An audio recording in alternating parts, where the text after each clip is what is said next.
Hello, welcome to Goodnight Flagstaff. I'm Kathy Faretta. Thank you for tuning in to our community story time. You can find a new chapter from one of our favorite family-friendly books at 8 p.m. each weeknight on the Literacy Center's YouTube channel and on Crater Radio, a local online radio station. The previous chapter is replayed on Crater Radio each weeknight at about 7:30, just before the new chapter airs. You can also listen to all previous Goodnight Flagstaff recordings on YouTube. We are currently reading The Fellowship of the Ring by J.R.R. Tolkein. If you'd like to check it out to read along with us at home, it is available at the library. Check one out today with your Coconino County Library card. Please email us if you'd like to join our team of readers and connect with your community through stories. All ages welcome. Our email is goodnightflagstaff@gmail.com. Last time we read together, they argued about the new path they were taking. Some insisted they would not go to Moria, including Boromir. All were terrified to go that way, but there just wasn't a better way, even though they had to fight off a great host of wargs on their way. Eventually, they found the cliff with the doors through which they needed to enter the mines of Moria. Gandalf had to try many various words and phrases to try to open the doors. Will he get them to open? We shall see. And this is about midway through the chapter 4, A Journey in the Dark. At that moment, from far off, the wind bore to their listening ears the howling of wolves. Bill the pony started in fear, and Sam sprang to his side and whispered softly to him. "Do not let him run away," said Boromir. "It seems that we shall need him still, if the wolves do not find us. How I hate this foul pool!" He stooped, and picking up a large stone, he cast it far into the dark water. The stone vanished with a soft slap, but at the same instant there was a swish and a bubble. Great rippling rings formed on the surface, out beyond where the stone had fallen, and they moved slowly towards the foot of the cliff. "Why did you do that, Boromir?" said Frodo. "I hate this place too, and I'm afraid. I don't know of what, not of wolves or the dark behind the doors, but of something else. I'm afraid of the pool. Don't disturb it." "I wish we could get away," said Merry. "Why doesn't Gandalf do something quick?" said Pippin. Gandalf took no notice of them. He sat with his head bowed, either in despair or in anxious thought. The mournful howling of the wolves was heard again. The ripples on the water grew and came closer. Some were already lapping at the shore. With a suddenness that startled them all, the wizard sprang to his feet. He was laughing. "I have it!" he cried. Of course! Absurdly simple, like most riddles when you see the answer." Picking up his staff, he stood before the rock and said in a clear voice, "Melon!" The star shone out briefly and faded again. Then silently a great doorway was outlined, though not a crack or joint had been visible before. Slowly it divided in the middle and swung outwards, inch by inch, until both doors lay back against the wall. Through the opening a shadowy stair could be seen, climbing steeply up, but beyond the lower steps the darkness was deeper than the night. The company stared in wonder. "I was wrong after all," said Gandalf, "and Gimli too. Merry of all people was on the right track. The opening word was inscribed on the archway all the time. The translation should have been, 'Say friend and enter.' I had only to speak the Elvish word for friend, and the doors opened. Quite simple. Too simple for a learned lore master in these suspicious days. Those were happier times. Now let us go." He strode forward and set his foot on the lowest step, but at that moment several things happened. Frodo felt something seize him by the ankle, and he fell with a cry. Bill the pony gave a wild neigh of fear and turned tail and dashed away along the lakeside into the darkness. Sam leaped after him, and then hearing Frodo's cry, he ran back again, weeping and cursing. The others swung around and saw the waters of the lake seething, as if a host of snakes were swimming up from the southern end. Out from the water a long, sinuous tentacle had crawled. It was pale green and luminous and wet. Its fingered end had hold of Frodo's foot and was dragging him into the water. Sam, on his knees, was now slashing at it with a knife. The arm let go of Frodo, and Sam pulled him, crying out for help. 20 other arms came rippling out. The dark water boiled, and there was a hideous stench. "Into the gateway! Up the stairs! Quick!" shouted Gandalf, leaping back, rousing them from the horror that seemed to have rooted all but Sam to the ground where they stood. He drove them forward. They were just in time. Sam and Frodo were only a few steps up, and Gandalf had just begun to climb when the groping tentacles writhed across the narrow shore and fingered the cliff wall and the doors. One came wriggling over the threshold, glistening in the starlight. Gandalf turned and paused. If he was considering what word would close the gate again from within, there was no need. Many coiling arms seized the doors on either side, and with horrible strength swung them around. With a shattering echo they slammed, and all light was lost. A noise of rending and crashing came dully through the ponderous stone. Sam, clinging to Frodo's arm, collapsed on a step in the black darkness.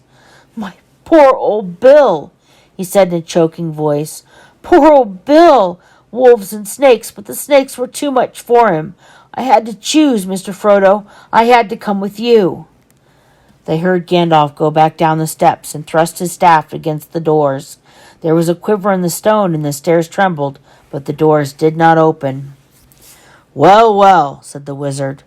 "The passage is blocked behind us now, and there is only one way out, on the other side of the mountains. I fear from the sounds that boulders have been piled up, and the trees uprooted and thrown across the gate. I am sorry, for the trees were beautiful, and had stood for so long."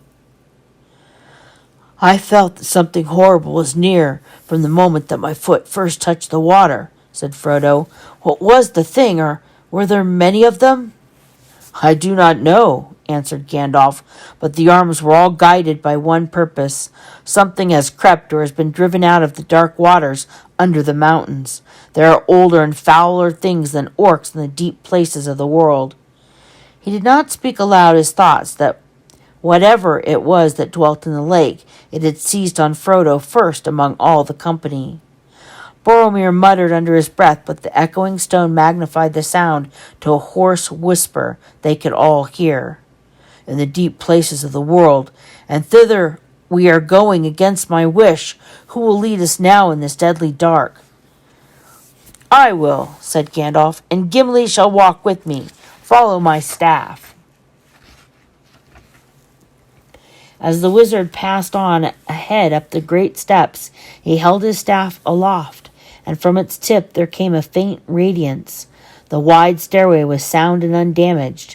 200 steps they counted, broad and shallow, and at the top they found an arched passage with a level floor leading on into the dark. "Let us sit and rest and have something to eat here on the landing, since we can't find a dining room," said Frodo. He begun to shake off the terror of the clutching arm, and suddenly he felt extremely hungry. The proposal was welcomed by all, and they sat down on the upper steps, dim figures in the gloom. After they had eaten, Gandalf gave them each a third sip of the Mirror of Rivendell. "It will not last much longer, I'm afraid," he said. "But I think we need it after the horror at the gate, and unless we have great luck, we shall need all that is left before we see the other side. Go carefully with the water, too. There are many streams and wells in the mines, but they should not be touched. We may not have a chance of filling our skins and bottles till we come down into Dimrill Dale." "Well, how long is that going to take us?" asked Frodo. "I cannot say," answered Gandalf. "It depends on many chances. But going straight without mishap or losing our way, we shall take 3 or 4 marches, I expect. It cannot be less than 40 miles from West Door to East Gate in a direct line, and the road may wind much."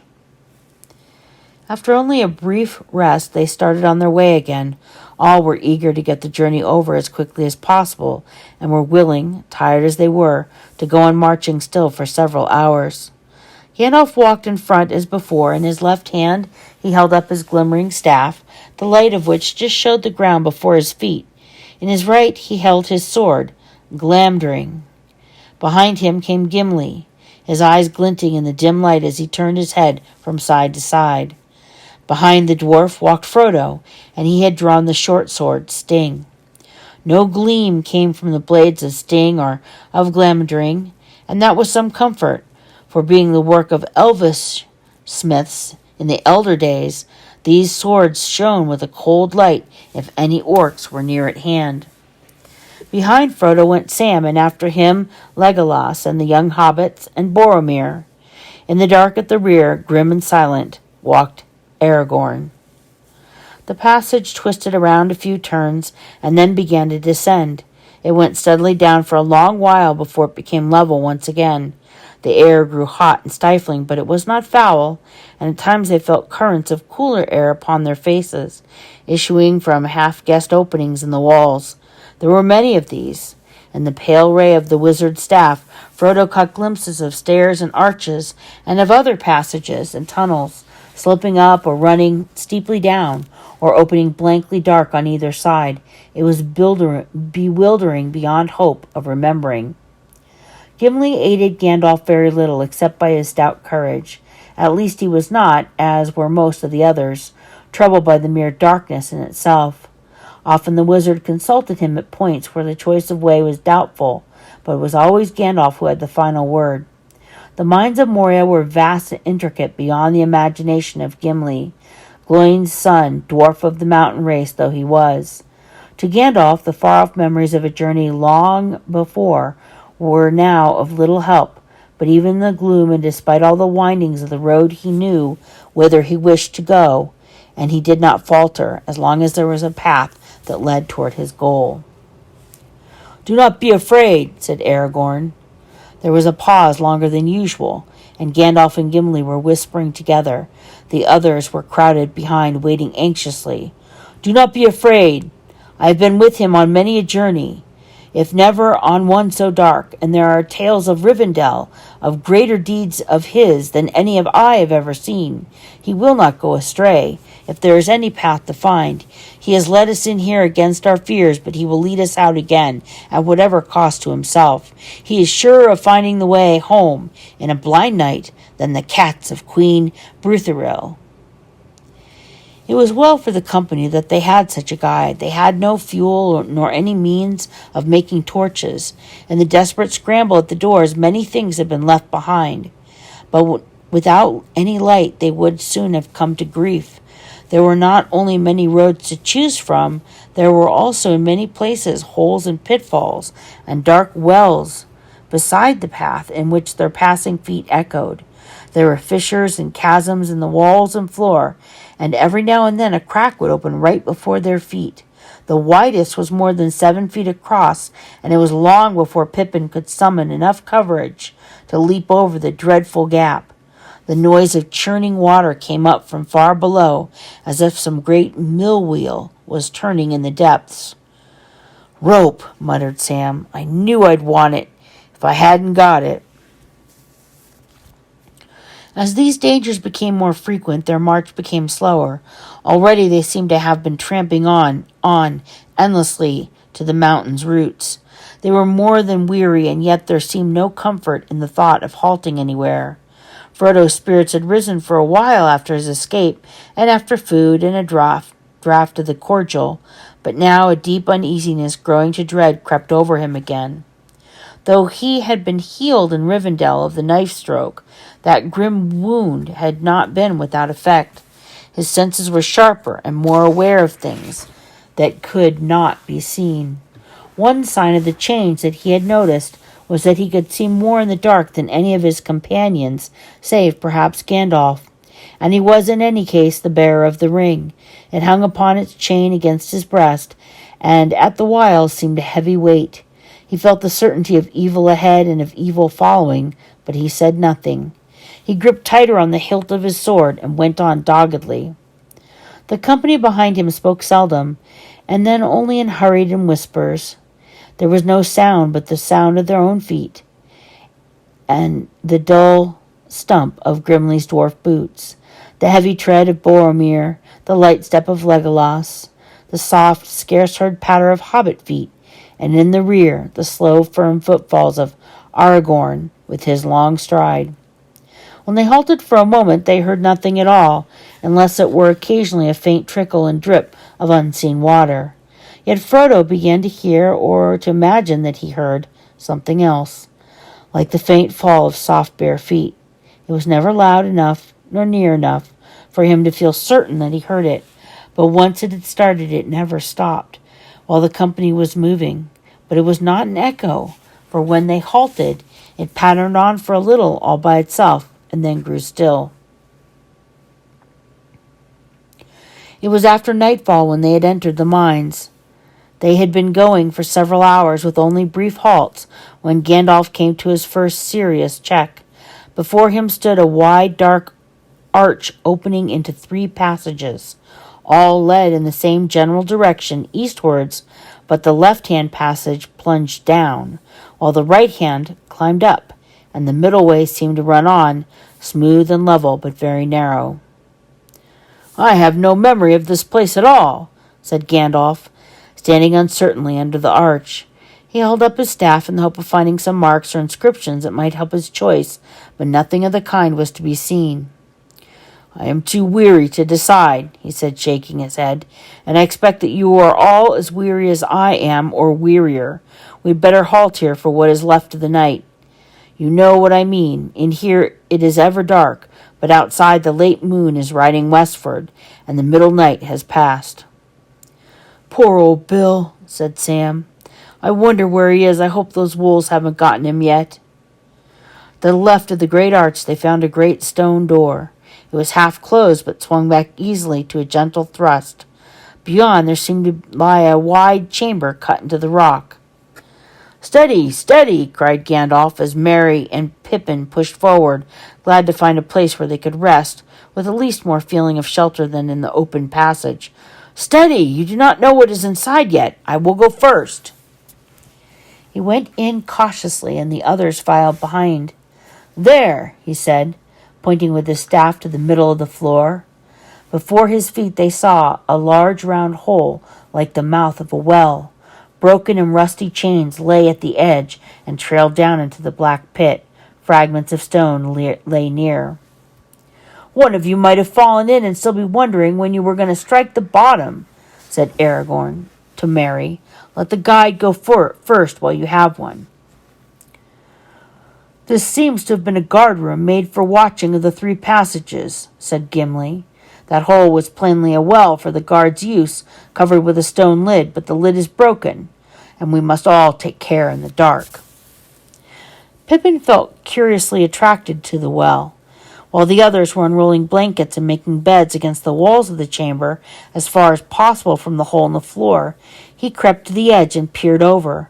A chill air seemed to strike his face, rising from invisible depths. Moved by a sudden impulse, he groped for a loose stone and let it drop. He felt his heart beat many times before there was any sound.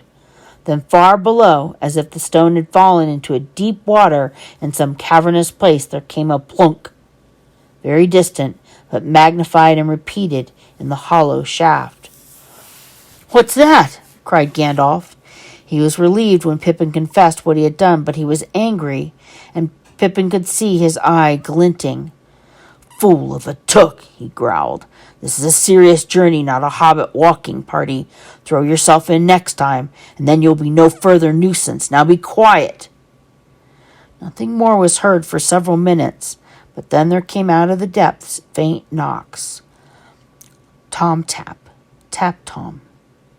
They stopped, and when the echoes had died away, they were repeated. Tap Tom, Tom tap, tap tap, Tom. They sounded disquietingly like the signals of some sort, and after a while the knocking died away and was not heard again. "That was the sound of a hammer, or I have never heard one," said Gimli. "Yes," said Gandalf, "and I do not like it. It may have nothing to do with Peregrine's foolish stone, but probably something has been disturbed that would have been better left quiet. Pray do nothing of the kind again. Let us hope we shall get some rest without further trouble. You, Pippin, can go on first watch, as a reward," he growled, and he rolled himself in a blanket. Pippin sat miserably by the door in the pitch dark, but he kept on turning round, fearing that some unknown thing would crawl up out of the well. He wished he could cover the hole, if only with a blanket, but he dared not move or go near it, even though Gandalf seemed to be asleep. Actually, Gandalf was awake, though lying still and silent. He was deep in thought, trying to recall every memory of his former journey in the mines, and considering anxiously the next course he should take. A false turn now might be disastrous. After an hour, he rose up and came over to Pippin. "Get into a corner and have a sleep, my lad," he said in a kindly tone. "You want to sleep, I expect. I cannot get a wink, so I may as well do the watching." "I know what's the matter with me," he muttered as he sat down by the door. "I need a smoke. I have not tasted it since the morning before the snowstorm." The last thing that Pippin saw as sleep took him was a dark glimpse of the old wizard huddled on the floor, shielding a glowing chip in his gnarled hands between his knees. The flicker for a moment showed his sharp nose and the puff of smoke. It was Gandalf who roused them all from sleep. He had sat and watched all alone for about 6 hours and had let the others rest. "And in the watches I have made up my mind," he said. "I do not like the feel of the middle way, and I do not like the smell of the left-hand way. There is foul air down there, or I am no guide. I shall take the right-hand passage. It is time we began to climb up again." For 8 dark hours, not counting 2 brief halts, they marched on, and they met no danger, and heard nothing, and saw nothing, but the faint gleam of the wizard's light bobbing like a will-o'-wisp in front of them. The passage they had chosen wound steadily upwards. As far as they could judge, it went in great mounting curves, and as it rose, it grew loftier and wider. There were now no openings to other galleries or tunnels on either side, and the floor was level and sound without pits or cracks. Evidently, they had struck what had once been an important road, and they went forward quicker than they had done on their first march. In this way, they advanced some 15 miles, measured in a direct line east, though they must have actually walked 20 miles or more. As the road climbed upwards, Frodo's spirits rose a little, but he still felt oppressed, and at times he heard, or thought he heard, away behind the company, and beyond the fallen patter of their feet, a following footstep that was not an echo. They had marched as far as the hobbits could endure without a rest, and all were thinking of a place where they could sleep, when suddenly the walls to the right and left vanished. They seemed to have passed through some arched doorway into a blank and empty space. There was a great draught of warmer air behind them, and before them the darkness was cold on their faces. They halted and crowded anxiously together. Gandalf seemed pleased. "I chose the right way," he said. "At last we are coming to the habitable parts, and I guess that we are not now far from the eastern side, but we are high up, a good deal higher than the dim rail gate, unless I am mistaken. From the feeling of the air, we must be in a wide hall. I will now risk a little real light." He raised his staff, and for a brief instant there was a blaze like a flash of lightning. Great shadows sprang up and fled, and for a second they saw a vast roof far above their heads, upheld by mighty pillars hewn of stone. Before them and on either side stretched a huge empty hall. Its black walls, polished and smooth as glass, flashed and glittered. 3 other entrances they saw, dark black arches, one straight before them eastwards and one on either side. Then the light went out. "That is all I shall venture on for the present," said Gandalf. "There used to be great windows on the mountainside and shafts leading out to the light in the upper reaches of the mines. I think we have reached them now, but it is night outside, and we cannot tell until morning. If I am right, tomorrow we may actually see morning peeping in. But in the meantime, we had better go no further. Let us rest if we can. Things have gone well so far, and the greater part of the dark road is over. But we are not through yet. It is a long way down to the gates that open on the world." The company spent that night in the great cavernous hall, huddled close together in a corner to escape the draught. There seemed to be a steady inflow of chill air through the eastern archway. All about them as they lay hung the darkness, hollow and immense, and they were oppressed by the loneliness and vastness of the dolven halls and endlessly branching stairs and passages. The wildest imaginings that dark rumor had ever suggested to the hobbits fell altogether short of the actual dread and wonder of Moria. There must have been a mighty crowd of dwarves here at one time, said Sam, and every one of them busier than badgers for 500 years to make all this, and most in hard rock too. What did they do it all for? They didn't live in these dark stone holes, surely. These are not holes, said Gimli. This is the great realm and city of the Dwarrodelf. And of old it was not darksome, but full of light and splendor, as is still remembered in our songs. He rose, and standing in the dark, he began to chant in a deep voice, while the echoes ran away into the roof.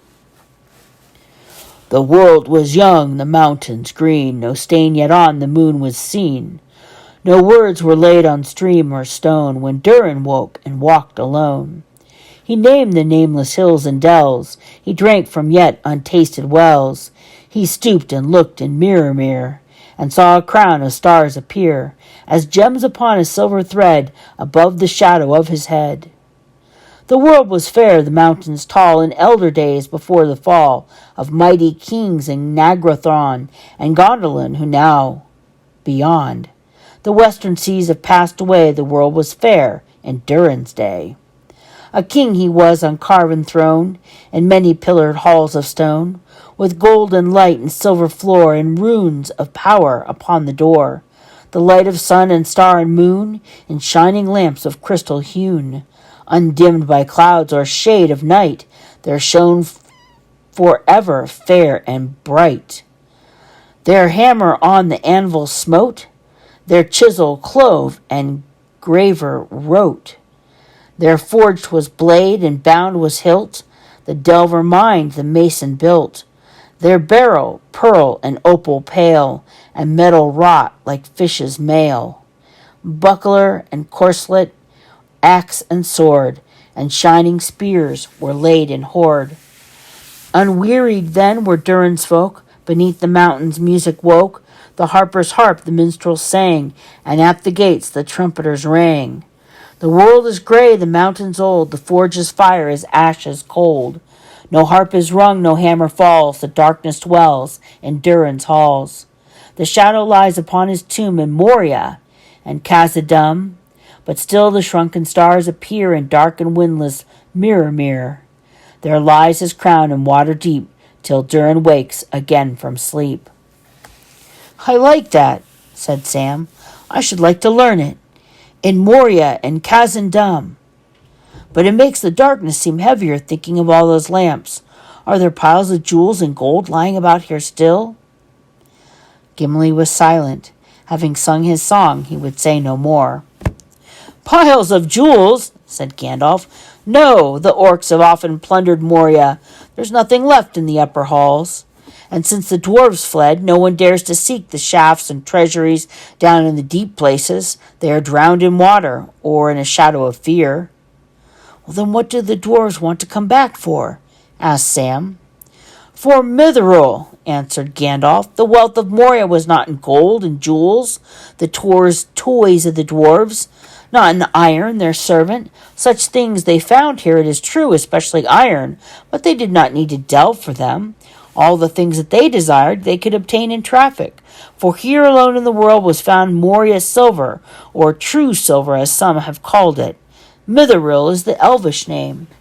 The dwarves have a name which they do not tell. Its worth was 10 times that of gold, and now it is beyond price, for little is left above the ground, and even the orcs dare not delve here for it. The lodes lead away north toward Cadrahas and down to darkness. The dwarves tell no tale, but even as Mithril was the foundation of their wealth, so also it was their destruction. They delved too greedily and too deep, and disturbed that from which they fled, Durin's bane. Of what they brought to light, the orcs have gathered nearly all, and given it in tribute to Sauron, who covets it. Mithril, all folks desired it.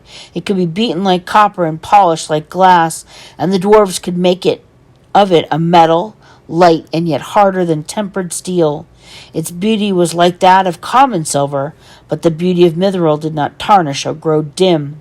The elves dearly loved it, and among many uses they made of it, Ithildin, Starmoon, which you saw upon the doors.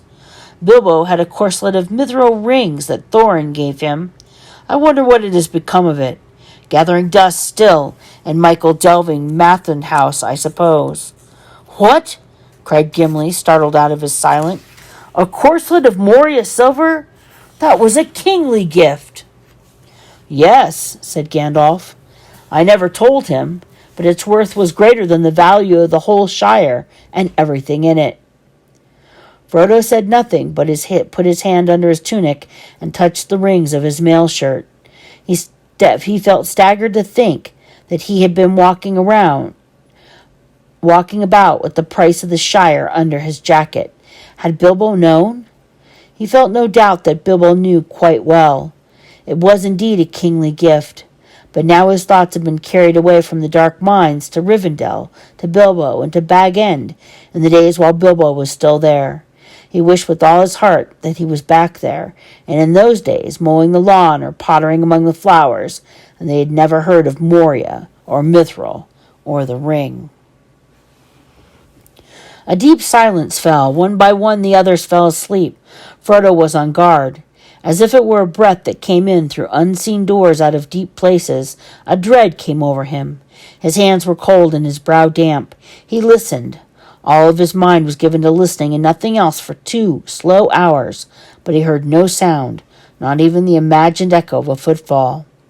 His watch was nearly over when, far off, where he guessed that the western arch doorway stood, he fancied that he could see 2 pale points of light, almost like luminous eyes. He started.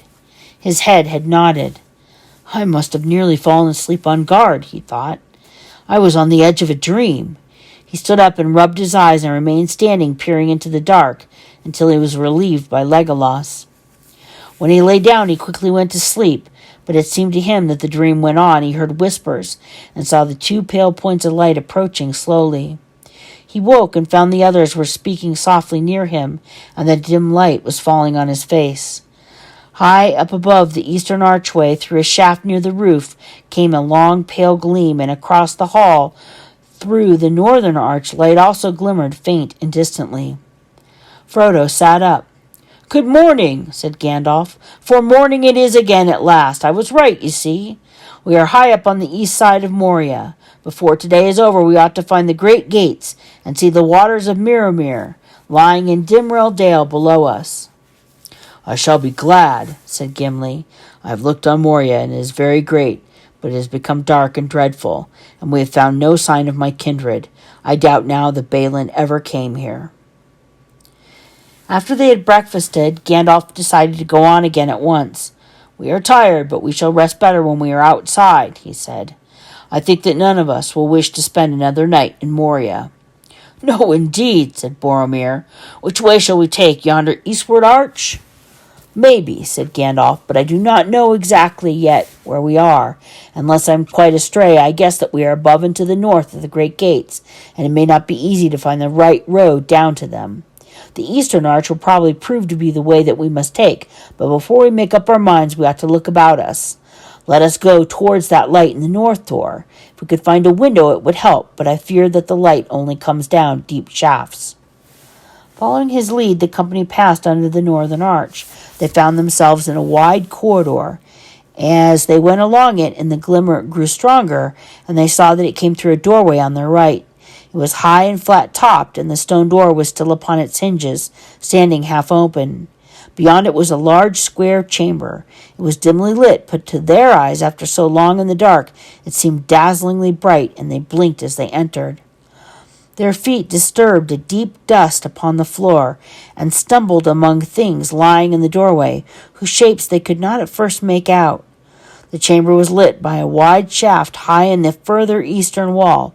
It slanted upwards, and far above, a small square patch of blue sky could be seen.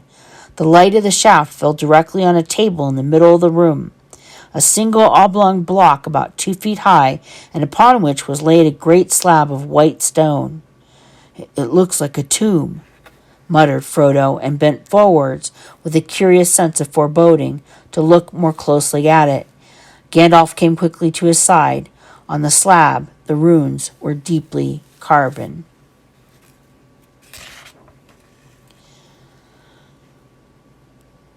"These are Darien's runes, such as were used of old in Moria," said Gandalf. "Here is written in the tongues of men and dwarves, Balin, son of Fundin, Lord of Moria." "He is dead, then," said Frodo. "I feared it was so." Gimli cast his hood over his face. Thank you for tuning in. Join us next time for Chapter 5 in Book 2 of The Fellowship of the Ring. Good night, Flagstaff.